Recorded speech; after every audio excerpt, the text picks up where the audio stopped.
I'm here at Music Around in Natick, Massachusetts, and today we're looking at this instrument, which is a kind of a iconic instrument in the history of electronic music.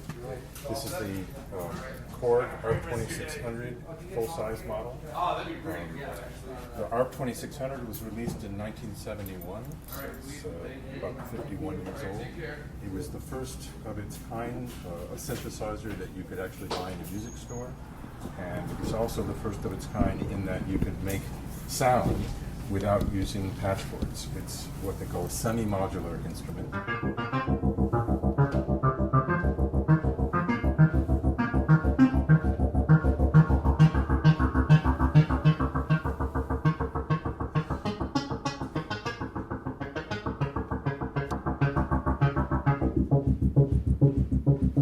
This particular version, KORG released this kind of tribute edition to the public in 2020, and I was fortunate enough to be part of the team that helped work on bringing it back to life. This actual instrument was a prototype, or is a prototype. It was the last prototype before the instrument went into production, so it's kind of a multiple historical instrument from that perspective. Very cool. The cool thing about it is that it's, as I mentioned, you have everything is laid out very graphically, so it's easy to understand. It's a great instrument for learning about electronic music. You have 3 oscillators, oscillator 1, 2, and 3. These are sound sources that have a variety of different timbres available. Each has several waveforms that you can use. And then those oscillators go into a filter, which is a low-pass filter, and it allows you to change the sound even more. And then it goes through an amplifier and then out through a reverb system to the sound system. It has built-in speakers, and it has a really cool keyboard. It's very faithful to the original in terms of the electronics and the sound.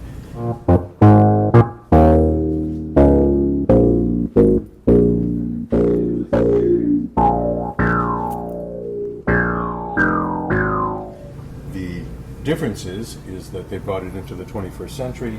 That is, it has USB on the side. You can see the USB port there. It also has MIDI in, out, and through, so you can connect it to other MIDI instruments. And because it has control voltages and gates, it works really well with a Eurorack system. The keyboard is really cool because it's a faithful rendition of the original 3620 keyboard, but they added some modern touches. For instance, there's an arpeggiator built in, so that's going up. You can go up and down. Also really cool, it has a sequencer built in, so I can record a sequence, and then I can play it back. I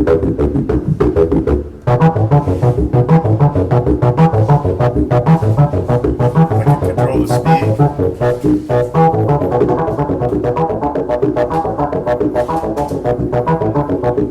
And as you can hear, it has, the kind of authentic analog synthesizer sound, great for making bass sounds.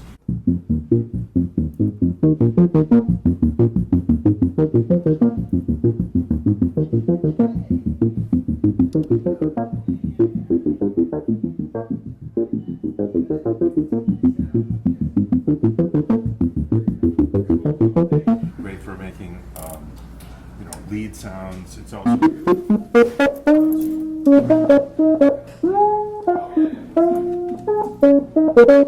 and you can see that I've made this sound without any patch cords, so I've just put in the oscillators into the filter. I'm controlling the filter with this envelope generator, which is an attack, decay, sustain, release envelope generator.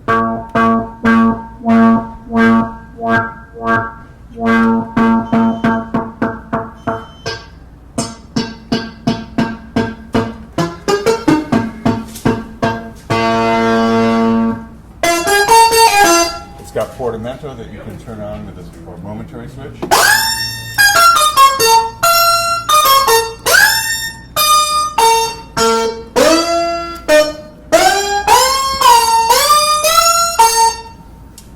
It has a noise generator built in, so you can make kind of noise sounds.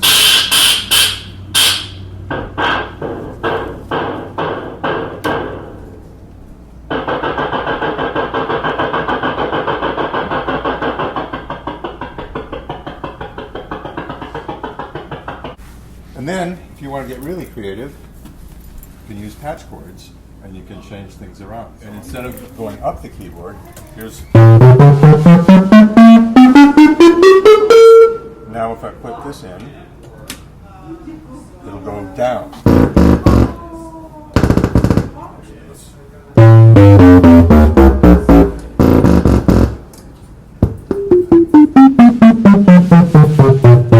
It's kind of strange. Yeah.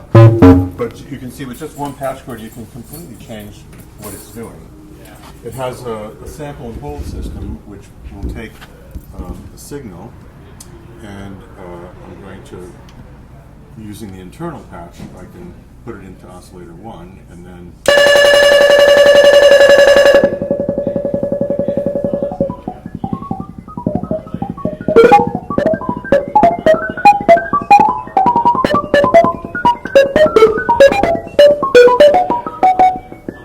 it's kind of a random pitch. I can also do the same thing. I can take the output, put it into the filter.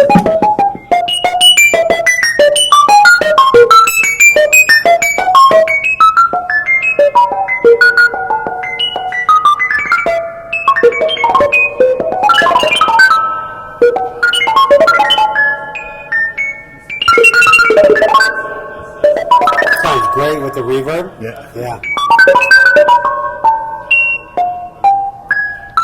It's a very powerful instrument, and you're limited pretty much by your creativity and how many patch chords you have. How faithful to the original is it, David? It's as close to being the original as possible. They use the same components that were originally used to the extent possible, where they weren't able to get the original components. They got very close matches, and then they used musicians like myself to listen and compare. I had an original ARP 2600, and I had them both next to each other. In fact, this particular instrument is featured in this Patch and Tweak with KORG book, and this is just released, and they feature the 2600, and actually they feature me. And here's a shot in my studio with the original 2600 and this particular unit that we have right here in front of us. So I had them side by side, and I was comparing every single feature one to one to make sure that this was as faithful a reproduction of the original instrument that it could be. Excellent. Excellent. Very cool. Thank you, David, for taking the time to run through this with it. Sure. Appreciate it, and thank you for selling us this wonderful instrument. Yeah, and I hope somebody gets to have this that really appreciates not only the uniqueness of this particular instrument, but the iconic nature of the instrument in general. Yes. All right. Thank you very much. Yeah, thanks.